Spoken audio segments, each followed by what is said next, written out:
कविसूचनक निर्वाचन मंडली अंतर्गत कोदुआ एनएस शनिवार प्रचार अंतिम दिवस बीजेडी विधायक प्रार्थी लतिका प्रधान और आस्का सांसद प्रार्थी रंजिता साहू मिलित माराथन प्रचार कार्यक्रम अनुष्ठित होईछि। कोदुआ स्थित श्री श्री दंडेश्वर निकट में आशीर्वाद कामना कर एनएस समस्त वार्ड में बाइक रैली सह भोट भिक्षा करथिले।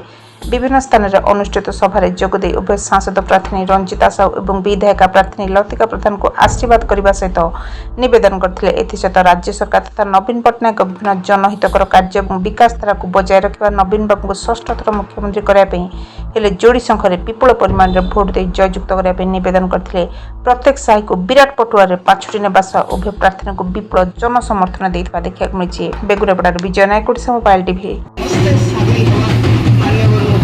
षष्ठ थर मुख्यमंत्री करने मोर निवेदन रही मुझे पाखक पुणी थे भोट भिक्षा करने उपस्थित होती